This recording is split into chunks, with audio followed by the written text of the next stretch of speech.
The storm hit harder than anyone expected that night. Rain slammed against the windows like fists of nature's fury, and thunder rattled the walls of the tiny roadside diner where Emily was wiping down tables past closing. Her worn-out sneakers squeaked on the wet linoleum, and her eyes flicked constantly to her phone screen, no new texts. Her babysitter was still there with Lily, her 5-year-old daughter, but Emily hated being late, even if she was only a few dollars closer to making rent this month. Then he walked in. Soaked to the bone, with nothing but a leather satchel slung over his shoulder and clothes clinging to his skin, the stranger looked both exhausted and displaced. His jawline was sharp, though covered in faint stubble. His eyes were intelligent, but guarded. He took a few hesitant steps inside, eyes scanning the near-empty diner. "I'm sorry, sir," Emily said, brushing back a damp strand of hair from her forehead. "We're closed." He gave a small nod. I'm sorry to bother you. My car broke down a few miles back. I've been walking in the rain for hours. My phone died. I don't have anywhere to go tonight." She hesitated. Everything inside her told her to say no. To send him back into the storm. It wasn't safe.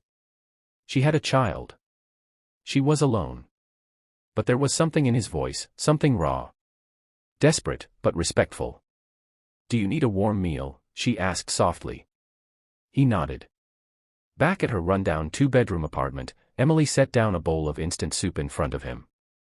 Her daughter, Lily, peeked shyly from behind her blanket on the couch. Emily introduced him simply as Michael, avoiding too many questions. Just for the night, she told herself. She gave him the couch and locked her bedroom door, sleeping with one ear open. She didn't sleep much.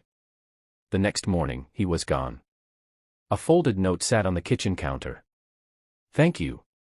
You didn't have to be kind. But you were. I won't forget it. M." Emily shook her head and laughed bitterly. "Great," she muttered. He didn't even wash the bowl. Life went on. She worked double shifts at the diner, her hands blistering and feet aching. Rent kept creeping higher. Lily had a bad cough that wouldn't go away. The landlord threatened eviction if she missed another payment. She applied for jobs everywhere, more hours, better tips, anything. Her last hope was a newly acquired local tech company just outside of town. She applied for a front desk assistant role. She had no degree, but she could work hard. And she had to. The day of the interview, she wore her only decent blouse and found a sitter for Lily. Her heart pounded as she waited in the lobby, immaculate floors, glass walls, cold air conditioning. She felt completely out of place. Then the door opened. And she froze. Michael. Wearing a tailored navy suit. Hair styled. Clean-shaven. Her mouth opened, but no words came. He smiled, genuinely surprised, but warm. "Emily." She stared. "You." He stepped closer and extended his hand. "I'm Michael Carter. CEO. I took over this branch 2 weeks ago." She blinked. "What? Why didn't you say anything?" "You didn't ask," he said simply. "And you didn't treat me like anything but a human being. That meant more than you know." She got the job. At first, it was awkward, seeing him in meetings, passing him in hallways. Rumors spread fast in the office.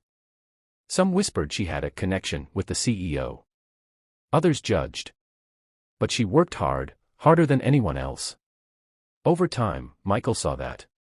He saw her late nights. Her patience with difficult clients. Her grace under pressure. And he also saw Lily. One afternoon, he stopped by the office with hot chocolate for the staff. Lily was coloring quietly in the break room corner, waiting for her mom to finish. Michael knelt beside her. "What are you drawing?" "A superhero," Lily beamed. "She's a single mom who saves people with kindness." Michael swallowed hard. Weeks passed. Then months. Emily rose through the company. Michael began offering mentorship. They talked more, shared coffee breaks, stories, laughter. She learned that he had lost his own mother young. That he'd once lived in his car while building his first startup. That success hadn't erased his sense of loneliness. One night, as Emily walked out late, she found Michael standing in the rain again, this time under the office awning, staring at the storm. He looked over at her. "Funny, isn't it? That storm brought me to you." She smiled, pulling her coat tighter. "Yeah. I think maybe it brought us both somewhere we needed to be." Challenges they faced. Emily's struggle with poverty, rent, and single motherhood. Michael's emotional isolation despite his success. Judgment and assumptions from colleagues. Emily's self-doubt and fear of being seen as a charity case. Resolution.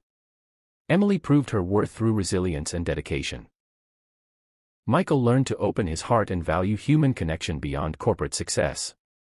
Together, they created a small initiative within the company to support single parents, providing flexible schedules, childcare options, and emergency aid. Final scene.